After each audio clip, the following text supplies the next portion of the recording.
আজি অসমৰ কাৰণে এটা ঐতিহাসিক দিন। প্ৰায় 4,500 নিৰীহ লোক 21ৰ পৰা 22লৈকে আলফাৰ লগত জড়িত সদস্য আৰু নিৰাপত্তাৰক্ষীও সমান সংখ্যক নিহত হৈছিল।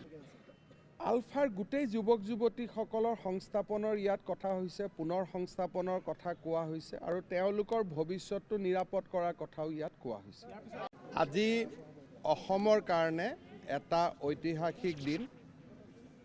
গৃহমন্ত্ৰী অমিত শ্বাহ ডাঙৰীয়াৰ উপস্থিতিত আজি আলফাৰে সৈতে এখন শান্তি চুক্তি স্বাক্ষৰিত হয়। প্ৰধানমন্ত্ৰী নৰেন্দ্ৰ মোদী ডাঙৰীয়াৰ আশীৰ্বাদত ইতিপূৰ্বে বড়ো চুক্তি, কাৰ্বি চুক্তি, ডিমাচা চুক্তি আৰু আদিবাসী চুক্তি সম্পাদিত হৈছিল। এই গোটেইবোৰ চুক্তিৰ জৰিয়তে 8,000তকৈও অধিক যুৱক যুৱতী ৰাষ্ট্ৰ জীৱনৰ মূল খুঁটিলৈ উভতি আহে। আলফাৰ দীঘলীয়া সংগ্ৰামৰ সময়ত অসমত 10,000তকৈও অধিক লোকৰ মৃত্যু হৈছিল। প্ৰায় 4,500 নিৰীহ লোক 21ৰ পৰা 22লৈকে আলফাৰ লগত জড়িত সদস্য আৰু নিৰাপত্তাৰক্ষীও সমান সংখ্যক নিহত হৈছিল। এই 10,000 লোকক যদি আমি চাবলৈ যাওঁ, 400-500 ছিকিউৰিটি পাৰ্চনেলক যদি আমি বাদ দিওঁ, আটাইবোৰে অসমীয়া যুৱক যুৱতী আছিল, অসমৰ নিৰীহ ব্যক্তি আছিল। তেখেতসকলৰ মৃত্যু আৰু বলিদানৰ পিছত আজি আলফাৰ শান্তি চুক্তি আৰু আন চুক্তিসমূহে আমাৰ অসমখনলৈ শান্তি আৰু বিকাশৰ এটা নতুন ধাৰা নামাই আনিছে আৰু মই ভাবোঁ যে এই ধৰণে শান্তি প্ৰগতি অব্যাহত থাকিলে অসম ভাৰতৰ ভিতৰতে এখন শক্তিশালী ৰাষ্ট্ৰত পৰিণত হ'ব। দৰিদ্ৰতা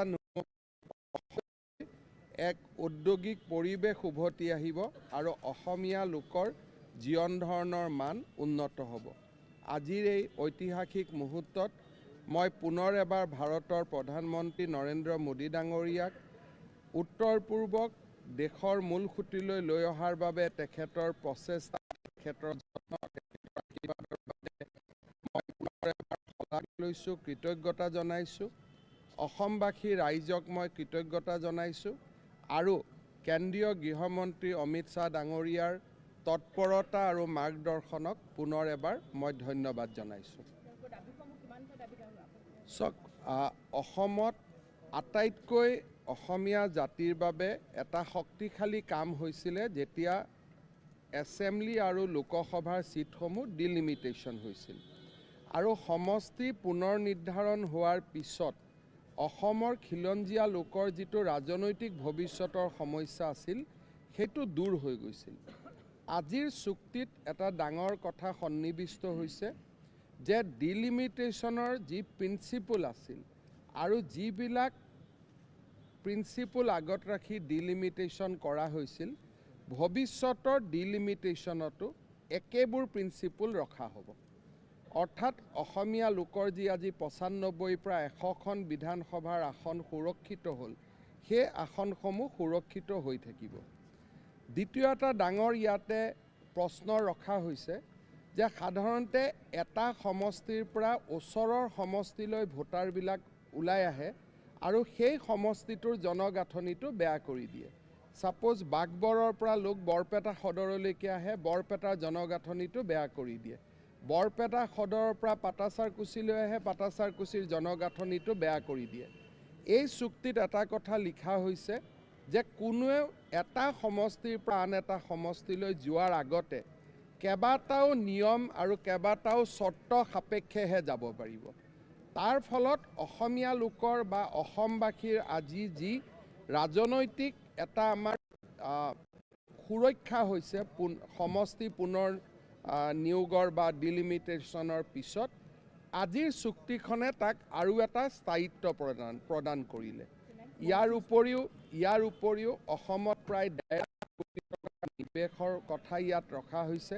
যিমানবোৰ প্ৰকল্প ইয়াত দিয়া হৈছে, গোটেই প্ৰকল্পবিলাক যদি আমি যোগ কৰোঁ, প্ৰায় 1.5 লাখ কোটি টকাৰ নতুন নিৱেশৰ প্ৰস্তাৱ এই চুক্তিত ৰখা হৈছে।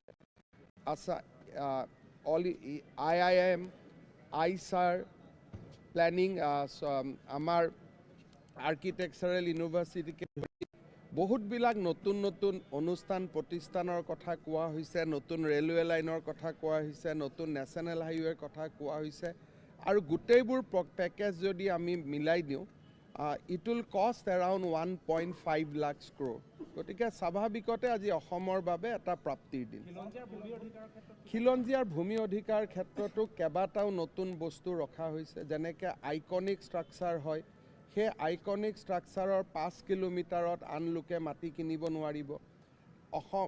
কৃষিভূমি সুৰক্ষিত ৰখাৰ পৰা আদি কৰি ক্লজ 6ৰ প্ৰতিবেদনত ভূমিক লৈ যিমানবোৰ পৰামৰ্শ দিয়া হৈছিলে প্ৰায়বোৰ পৰামৰ্শ ইয়াত সন্নিৱিষ্ট হৈছে।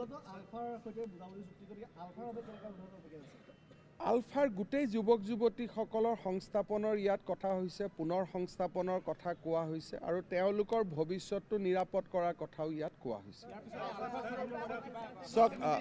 एक मिनट में हाँ मैं पूरा हिंदी में बताऊंगा, ये लोगों को मैं फिनिश करके पूरा 2 मिनिट दीजिए।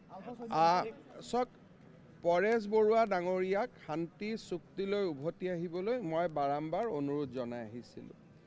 একাংশ লোকৰ মাজত বিশেষকৈ যিসকল পৰেশ বৰুৱা ডাঙৰীয়াৰ লগত ঘনিষ্ঠ সম্পৰ্ক ৰক্ষা কৰে তেওঁলোকৰ এটা কথা আছিল যে প্ৰ'টক আৰু এণ্টিটক দুইটা আলোচনা একেলগে হ'ব নোৱাৰে।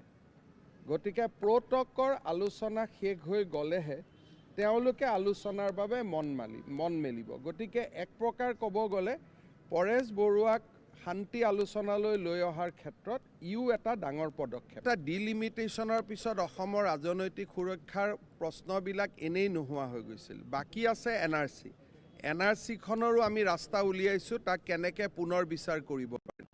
আৰু আমাৰ দিনত NRC হ'লে বা আমাৰ দিনত NRCৰ পুনৰ বিচাৰ হ'লে বাকীও বহুত যি কৰিব লাগে এইটো আমি কৰিব পৰা যাব। কিন্তু ৰাজনৈতিক সুৰক্ষাৰ যিটো আমি প্ৰচেষ্টা লৈছিলোঁ ডিলিমিটেশ্যনৰ জৰিয়তে, আজি সি এক দলিলত ৰূপান্তৰিত হ'ল। এতিয়া ভৱিষ্যতে ডিলিমিটেশ্যন হ'লেও প্ৰিন্সিপলটো একেই থাকিব। সেইকাৰণে মই ভাবোঁ যে অসমীয়া লোকৰ বা অসমবাসীৰ ৰাজনৈতিক সুৰক্ষাৰ ক্ষেত্ৰত ই এক বহুত ডাঙৰ ঐতিহাসিক দলিল ৰূপে পৰিগণিত। তাৰমানে 6 জনগোষ্ঠীৰ জনজাতিকৰণটো এনেকৈ কৰিব লাগিব য'ত অসমত সমস্যা নহয়। আৰু গৃহমন্ত্ৰী ডাঙৰীয়াই আজি ইংগিত দিছে যে ইয়াৰ পিছত তেখেতে অসমক লৈ নেক্সট কৰিবলগীয়া কামটো হ'ল 6 জনজাতিৰ সমস্যাটো দূৰীকৰণ। আলফাৰ গোটেই যুৱক যুৱতীসকলৰ সংস্থাপনৰ ইয়াত কথা হৈছে, পুনৰ সংস্থাপনৰ কথা কোৱা হৈছে আৰু তেওঁলোকৰ ভৱিষ্যতটো নিৰাপদ কৰাৰ কথাও ইয়াত কোৱা হৈছে।